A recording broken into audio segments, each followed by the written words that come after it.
মার্কিন রাষ্ট্রপতি Donald Trump ইতিমধ্যেই ইরানের সঙ্গে ইসরায়েলের যুদ্ধবিরতির কথা ঘোষণা করেছেন, কিন্তু বাস্তবিকই তার কিন্তু কোনো লক্ষণ আমাদের চোখে পড়ছে না।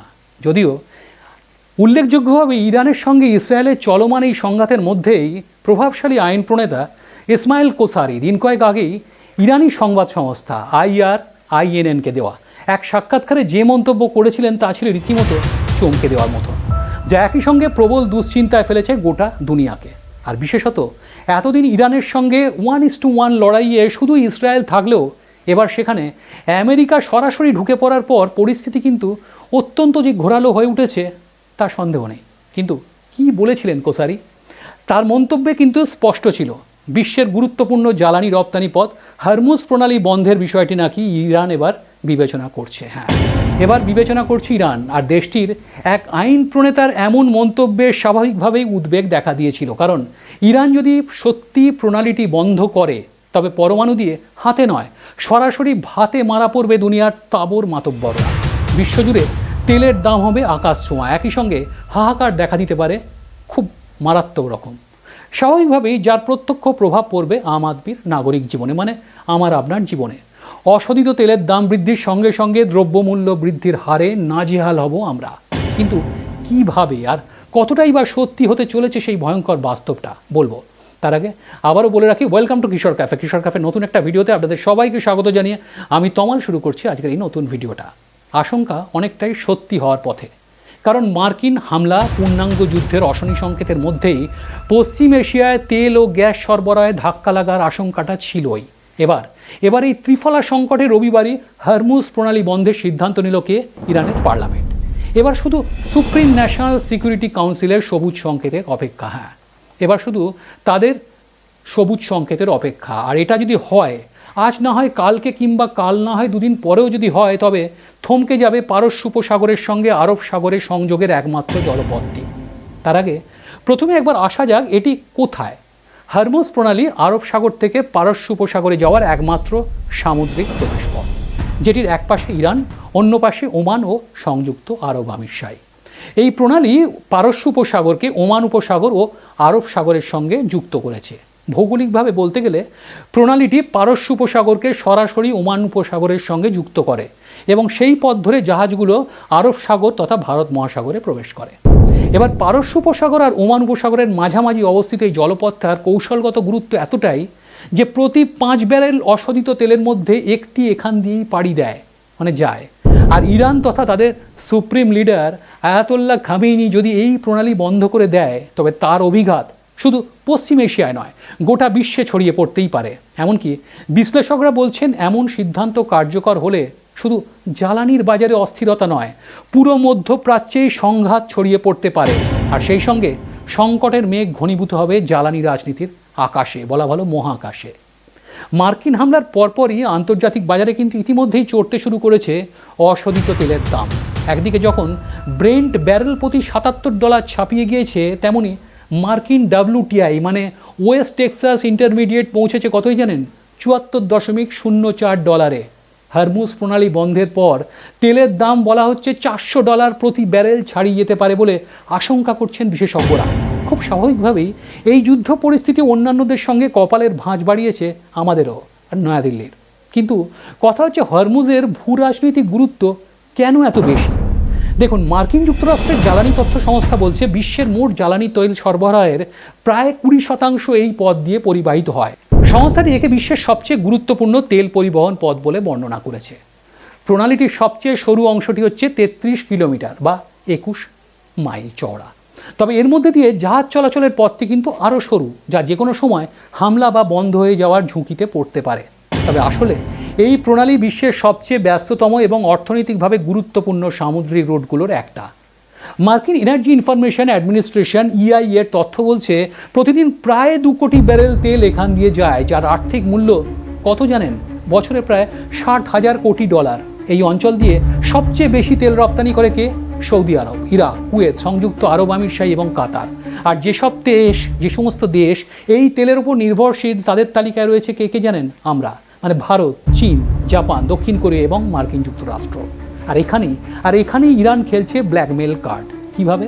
1980 থেকে 1988 যখন ইরাক ইরান যুদ্ধ চলছে, সেই যুদ্ধে উভয় পক্ষই উপসাগরীয় অঞ্চলে বাণিজ্যিক জাহাজে হামলা চালিয়েছিল। তখন এই সংঘাত ট্যাঙ্কার যুদ্ধ নামে পরিচিত পায়। যদিও যুদ্ধে হাজার হাজার মানুষ নিহত হন, তবে এরপরেও কিন্তু হরমুজ প্রণালী কিন্তু কোনোভাবেই পাকাপাকিভাবে বন্ধ হয়নি কখনো।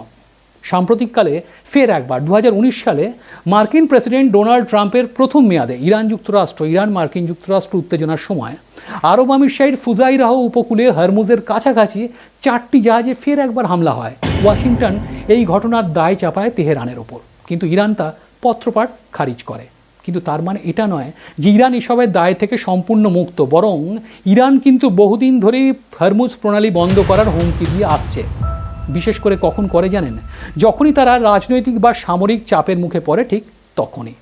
ইরানের অনেক পর্যবেক্ষকের মতে এই হুমকি অনেকটা পারমাণবিক অস্ত্রের মতনই ব্রহ্মাস্ত্র, যেটা প্রয়োগ করলে তার ফলাফল মারাত্মক হতে পারে, এমনকি ইরানের নিজেদের জন্যেও। কিন্তু সেম সাইড গোল আর কে খেতে চায় বলুন? তাহলে স্বাভাবিকভাবে এরপর প্রশ্ন উঠছে, তবে কি ইরান স্থায়ীভাবে বন্ধ করতে চাইবে হরমুজ প্রণালী? বিশ্লেষকরা মনে করছেন না, বরং সাময়িকভাবে ইরান এই প্রণালী বন্ধ করে দিতে পারে, সাময়িকভাবে। এবং সেটা কিভাবে? ছোট ছোট নৌযান, সাবমেরিন, দ্রুতগতির স্পিডবোট এবং ক্ষেপণাস্ত্র ব্যবহার করে তারা সামুদ্রিক যান চলাচলকে ব্যাহত করতে পারে। আর আপাতত এটাই তাদের অন্যতম শক্তি, একই সঙ্গে গেম চেঞ্জার বলে মনে করেন একাংশের অনেকে। তবে এতেও কিন্তু পশ্চিমী শক্তি, বিশেষত মার্কিন নৌবাহিনী চুপ করে থাকবে না বলেই ধারণা। কিন্তু কথা হচ্ছে, কেন এই হরমুজ প্রণালীতেই এত জোর কেন? দেখুন, যুদ্ধ বা সংঘাতের আবহে জাহাজ চলাচলের পথে হামলা করাটা দীর্ঘদিনের রীতি হয়ে দাঁড়িয়েছে, এটা সত্যি কথা। এর লক্ষ্য থাকে প্রতিপক্ষকে চাপে ফেলা। যেমন ফিলিস্তিনের গাজায় ইসরায়েল যুদ্ধ শুরু করার পর ইয়েমেনের হুতি বিদ্রোহীরা বাব আল মানদেব প্রণালীর কাছে বিভিন্ন জাহাজে হামলা চালাচ্ছে। এটি আরব উপদ্বীপের অন্য প্রান্তে লোহিত সাগরের প্রবেশপথ। যদিও হুতিদের ওই হামলায় বিশ্ব বাণিজ্যের ওপর প্রভাব পড়েছে, তবে লোহিত সাগর এড়িয়ে আফ্রিকা ঘুরে বিকল্প পথে জাহাজগুলো চলাচলও কিন্তু সম্ভব হচ্ছে, কারণ পথটি সুদীর্ঘ হলেও নিরাপদ। কিন্তু পারস্য উপসাগর থেকে আরব সাগর পথে কিছু রপ্তানি করতে হলে হরমুজ প্রণালী ছাড়া আর কোনো বিকল্প পথ নেই এদিকে। এই কারণে এটি বন্ধ হলে পুরো বিশ্ববাজারেই তেলের ঘাটতি দেখা দেবে, যা মূল্য বৃদ্ধির মধ্যে দিয়ে প্রভাব ফেলবে এমন সব রাষ্ট্রেও যারা উপসাগরীয় দেশগুলি থেকে তেল আমদানি করে না। তবে কি সত্যি বিশ্ব অর্থনীতিতে বিপর্যয় নামবে? হ্যাঁ, প্রশ্নটা থাকছেই। তবে কি এবার সত্যি বিশ্ব অর্থনীতিতে বিপর্যয় নামবে? কিন্তু নামলে কিভাবে? ইরান যদি সত্যি হরমুজ প্রণালী বন্ধ করে দেয়, তবে আন্তর্জাতিক বাজারে তেলের দাম কিন্তু মুহূর্তে বেড়ে যাবে। 2022 সালের পরিসংখ্যান বলছে হরমুজ প্রণালী দিয়ে যাওয়া তেলের 82% যায় এশীয় দেশগুলিতে। এর অর্থ হলো সবচেয়ে বড় ধাক্কা খাবে কে? চীন, ভারত, জাপান, দক্ষিণ কোরিয়ার মতন দেশগুলি। দক্ষিণ কোরিয়া তো তার মোট আমদানিকৃত তেলের প্রায় 60% এই প্রণালী দিয়ে নেয়। এবার মার্কিন যুক্তরাষ্ট্র কিছুটা স্বস্তিতে থাকলেও তাদেরও প্রতিদিন 7 লক্ষ ব্যারেল তেল আসে এই পথে, যা মোট আমদানির 11%। এবার ইউরোপের দেশগুলোর ওপর প্রভাব তুলনামূলকভাবে কম হতে পারে, তবে জ্বালানির মূল্য বৃদ্ধির ফলে তাদেরও অর্থনীতি কিন্তু টালমাটাল হয়ে উঠবে। তবে এটাও ঠিক, হরমুজ প্রণালী বন্ধ করা মানে হবে যুক্তরাষ্ট্রের জনগণের পকেটে চাপ দেওয়া। আবার এরই জবাবে ট্রাম্প প্রশাসনও সামরিক প্রতিক্রিয়া দেখাবে না, তা আবার হয় নাকি? এখনই যদি ইরানের পরমাণুর মাথা ব্যথার কারণে তারা সরাসরি আক্রমণে যেতে পারে, তাহলে নিজেদের অর্থনীতির পকেটে প্রত্যক্ষ আঘাত লাগলে তারা যে চুপ করে বসে থাকবে না, তা কিন্তু বলাই যায়। তবে বিশেষজ্ঞরা মনে করছেন, ইরান হরমুজ প্রণালী বন্ধের পদক্ষেপ এখন যদি নাও নেয়, তবে কাসারির মন্তব্যে বোঝা যায় জাহাজ চলাচলের পথে হামলার হুমকি দিয়ে নিজেদের কূটনীতিতে সেই অনবদ্য তাসটা কিন্তু তারা খেলে রেখে দিয়েছে। এবার কথা হচ্ছে, যদি সত্যি হরমুজ প্রণালী বন্ধের আশঙ্কা সত্যি হয়, তবে কে কতটা প্রস্তুত আছে? এটা হচ্ছে লাখ নয় কোটি কোটি টাকার প্রশ্ন। দেখুন, বছরের পর বছর ধরে হরমুজ প্রণালী নিরাপত্তা নিয়ে দুশ্চিন্তা থাকায় বেশ কয়েকটি দেশ ইতিমধ্যেই বিকল্প রুট তৈরি করেছে। সৌদি আরব তাদের পূর্ব পশ্চিম পাইপলাইনের মাধ্যমে লোহিত সাগর পর্যন্ত তেল পরিবহন করতে পারে, যা প্রতিদিন 50 লক্ষ ব্যারেল ক্ষমতা সম্পন্ন। সংযুক্ত আরব আমিরশাহী ফুজাইরাহ বন্দর পর্যন্ত পাইপলাইন স্থাপন করে ফেলেছে, যার দৈনিক পরিবহনের ক্ষমতা 15 লক্ষ ব্যারেল। ইরানও গোরেহ জাস্ক নামক একটি পাইপলাইন নির্মাণ করেছে, যদিও তা পুরোপুরি সচল হয়নি। তবে এরপরও বলতে হয়, এগুলি একটাও যথেষ্ট নয়। কেন বলুন তো? কারণ এই সমস্ত বিকল্প রুট মিলিয়েও হরমুজের ঘাটতি পুরোপুরি পূরণ করা সম্ভব নয়। কারণ তারা একত্রে দৈনিক মাত্র 35 লক্ষ ব্যারেল তেল পরিবহন করতে সক্ষম, যা হরমুজ প্রণালীর মোট পরিবহনের মাত্র কত শতাংশ জানেন? 15%, মোটে 15%, সে যাই হোক, যতটুকু হোক তারা তো না হয় করেছে, কিন্তু ভারতের কি হবে জানেন কি? বিশ্বের সবচেয়ে বেশি পরিমাণ অশোধিত তেল আমদানি করে কে? ভারত, প্রতিদিন 51 লক্ষ ব্যারেল। নজর করার মতো বিষয় হলো জুন মাসে উল্লেখযোগ্যভাবে রাশিয়ার থেকে সাম্প্রতিককালের সবচেয়ে বেশি পরিমাণ অশোধিত তেল আমদানি করা হয়েছে এবং করেছি আমরা। সেটা কত? 19,60,000 ব্যারেল থেকে অঙ্কটা বেড়ে দাঁড়িয়েছে 20 লক্ষ ব্যারেলে। আর আমাদের তেল আমদানির ক্ষেত্রে দ্বিতীয় দেশটার নাম কি জানেন? আমেরিকা। আগে প্রতিদিন 2,80,000 ব্যারেল মার্কিন WTI তেল আমদানি করতো কে? আমরা, মানে ভারত। এবার জুন মাসে সেটাই দাঁড়িয়েছে 4,39,000 ব্যারেলে। এখানেই জেনে রাখা দরকার, যে দেশগুলির থেকে ভারত তেল আমদানি করে তাদের মধ্যে তৃতীয় এবং চতুর্থ স্থানে আসে ইরাক এবং সংযুক্ত আরব আমিরশাহী। হরমুজ প্রণালী বন্ধ হওয়ার আশঙ্কা থেকে প্রথমেই রাশিয়া এবং আমেরিকার থেকে কিন্তু আমদানির বহর বাড়িয়ে নিয়েছিল নয়াদিল্লি। সেখানে কিন্তু কখনোই প্রথম স্থানে ছিল না আরব আমিরশাহী, সেখানে প্রথম স্থানে ছিল রাশিয়া এবং আমেরিকা। কারণ এই দুটি দেশকেই ভারতে তেল সরবরাহের সময় হরমুজ প্রণালী ব্যবহার করতে হয় না, বরং তারা ইয়েমেন ও আফ্রিকার জিবুতি সংলগ্ন বাব আল মানদেব প্রণালী ব্যবহার করে আরব সাগরের রুট ধরে থাকে, আর সেখান দিয়েই আসে তেলটা। সেক্ষেত্রে হরমুজ যদি বন্ধ হয়, সেক্ষেত্রে প্রথম ধাক্কাটা কিন্তু নয়াদিল্লি খাবে না। হতে পারে এটা অবশ্যই নয়াদিল্লির কাছে একটা কূটনৈতিকভাবে মাস্টার স্ট্রোক, অতি উত্তম কথা, কিন্তু এক্ষেত্রেও দুশ্চিন্তা থাকছে। কিসের? দাম বৃদ্ধির। অশোধিত তেলের দাম এমনিতেই বাড়ছে, এবার পারস্য উপসাগরের সাপ্লাই লাইন বন্ধ হয়ে গেলে তা হবে আকাশ ছোঁয়া। আর এরপর থাকছে গোদের ওপরে বিস্ফোরা, কারণ আমেরিকার থেকে আমদানি করা তেলের রুটখানি কিন্তু মোটেও নিরাপদ নয়। কারণ ইতিমধ্যেই পশ্চিম এশিয়ার অন্যান্য দেশগুলিতে বিচ্ছিন্নতাবাদী কট্টরপন্থী শক্তিগুলোকে সক্রিয় করতে শুরু করেছে কে? ইরান। কাকে? প্যালেস্তাইনে হামাস, লেবাননে হিজবুল্লাহ, সিরিয়ায় ফাতেমীয় ব্রিগেড, ইরাকে আল-বাদার এবং ইয়েমেনে হুথি। এবার আমেরিকাকে আরব সাগরে পড়তে হলে ভূমধ্যসাগর, লোহিত সাগর হয়ে আসতে হবে। সেখানে মার্কিন কার্গোকে পেরোতে হবে কোথায়? না বাব আল মানদেব প্রণালীকে, হ্যাঁ সেই কুখ্যাত প্রণালীকে।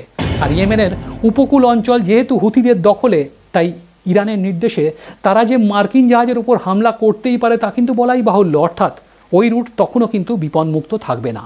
তার জেরে সাপ্লাই লাইনে ধাক্কা খাওয়ার পাশাপাশি তেলের দাম দ্রুত হারে বাড়বে, আর সেই বোঝা বহন করতে হবে আমাকে, আপনাকে, মানে আম আদমিকে। এবার হরমুজ বন্ধ হওয়ার পর মেরে কেটে হয়তো দিন কয়েক ভারতের কোনো অসুবিধে হবে না, সেই স্টক নয়াদিল্লির আছে। কিন্তু তারপর কি হবে? অর্থাৎ সংকট বাড়ছে, বিশ্বজুড়ে তেলের সংকট, আর্থিক সংকট। কিভাবে হবে এর মোকাবিলা? সবাই লড়ছে, একে অপরের বিরুদ্ধে লড়ছি।